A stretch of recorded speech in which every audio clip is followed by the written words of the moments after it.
have repeatedly met with the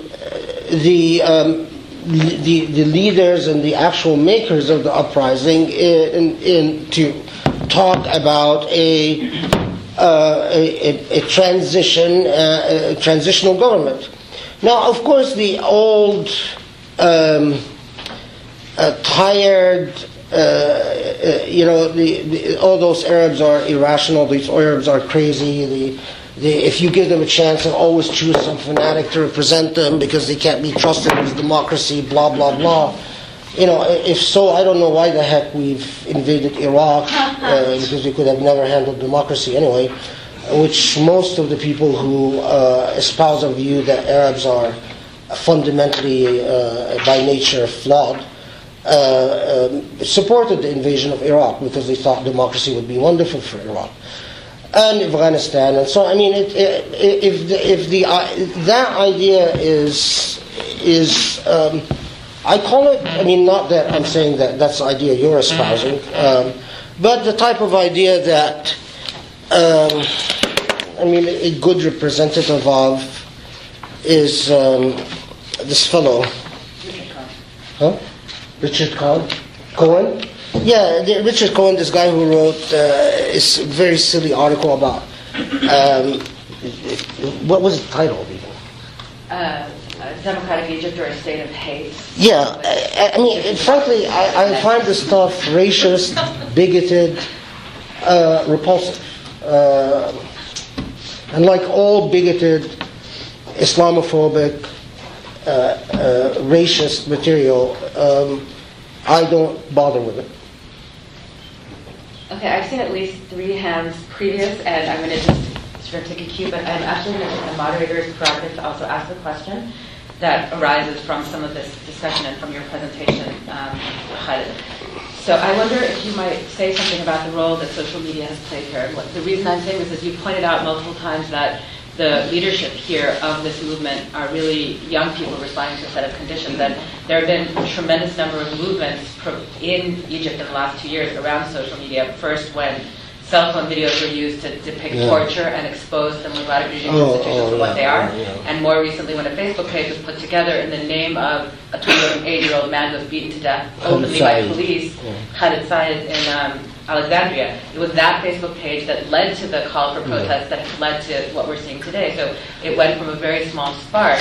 And interestingly, the Muslim Brotherhood has chosen to take a backseat and allow those who organize. So rather than fear a vacuum, to allow the public sphere to be filled with voices. So I just wonder if you could the issue of this media is it cannot be emphasized. I feel like I'm already living in an age in which I am very quickly becoming a dinosaur because you need to get on technology, and I hate cell phones and email, by the way, and also computers and iBooks.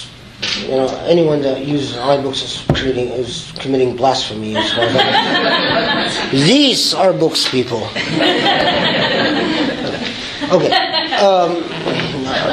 I'll try to calm down and get over it. Yes, some of the major sparks, the immediate and long-term sparks of what took place was the use of electronics to do something that in a medieval paradigm was impossible. In the medieval paradigm you could speak theoretically about massacres, pain, torture, you could draw pictures, but it's something else to actually transmit it live to people. So, for instance, one of the things that preceded all these events, there was a fellow who was arrested by 2 security officers, two officers from security police, and he was raped in the police station, and someone had filmed the whole sexual assault using a phone. And The government reacted in rather interesting ways. One, it first denied it, then the film emerged, so it couldn't deny it. So they first tried to say that, well, this was a really bad man and a very dangerous man. It wasn't getting much traction. That, it's, even if this guy is a potential terrorist, that doesn't mean you get to rape him.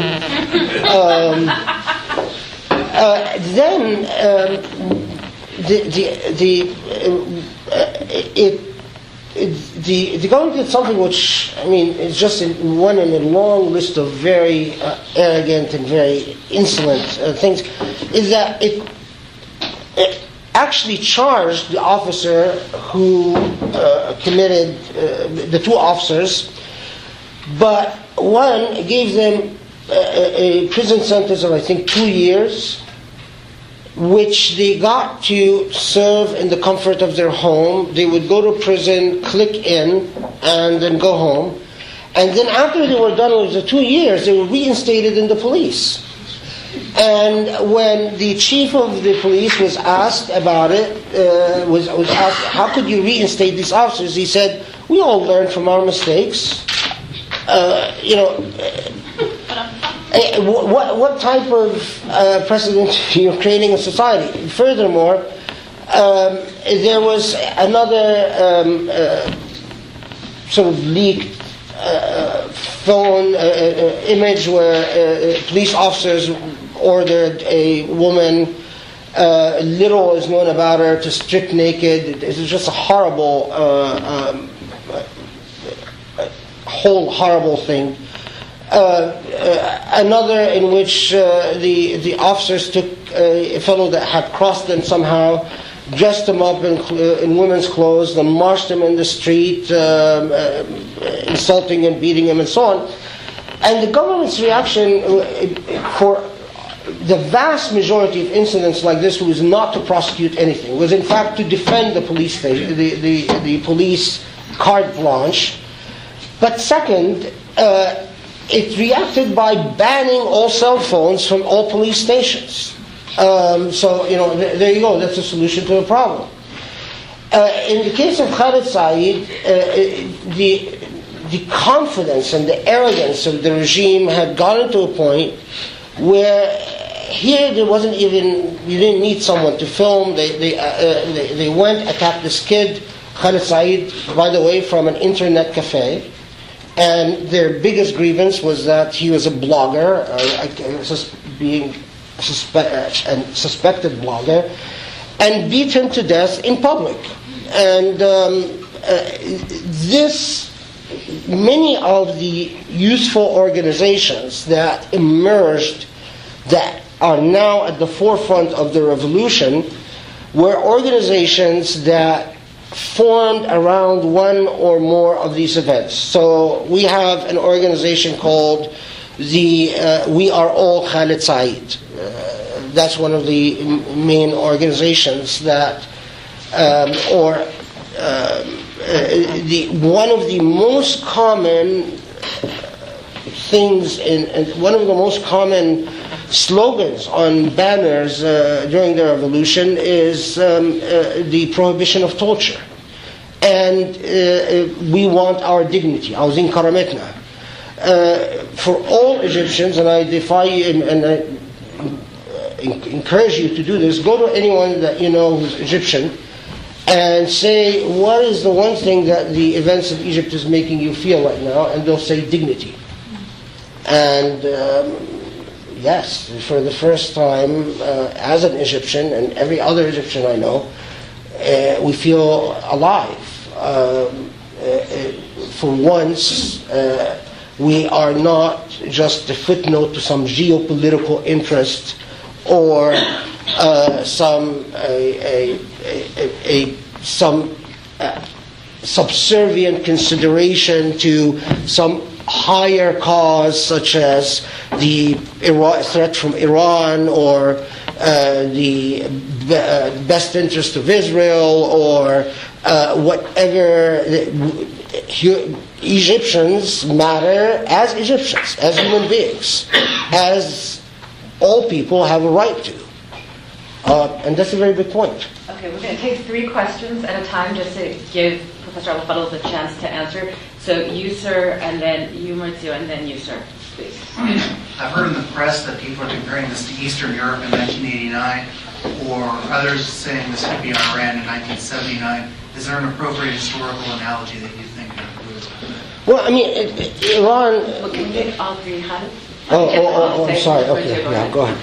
No, sorry. The 3 that have already been called on and then we'll take the next round. Go ahead. Okay. So in some other places, such as South Africa, when they made the transition, the constitutional transition through the constitutional court, or in Hungary, they did something similar with different constitutions.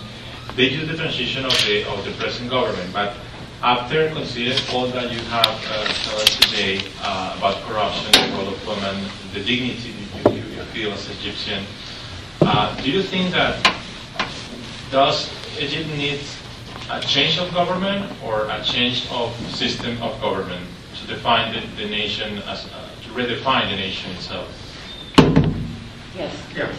And my question is basically, we hear in the Western press and we hear on these channels over and over, the cable channels over and over again, that the end result of this revolution will be elections, and the Muslim Brotherhood, will be the first and last election that Egypt will have, just basically a free election like Iran, etc. And I thought maybe you could explain to us whether you think in elections in Egypt that, as I say, the puritanical, or I don't know what the Muslim Brotherhood stand for, whether they are in your definition of strict Sharia law, but would that be the predominant force in Egypt after elections come? Okay, sure. The first question, whether this is the 79 Iran type of thing or 89 Eastern Europe type of thing, the differences between the Egyptian Revolution and Iranian Revolution are stark. For one thing, the Iranian Revolution had at some point, although that's not the way it started, had partly because of the elements in Shi'a theology and so on, and the Shi'a theology that prevailed by the time of Khomeini, because we have an expert on Shi'a constitutional thought here who would quickly point out that that is not the only Shi'a constitutional thought that could have prevailed. But the Iranian Revolution, there was a class of clergymen who had an institution of religious deference that facilitated things. Although one has to remember that even there, they've had to kill a lot of people to get people to fall in.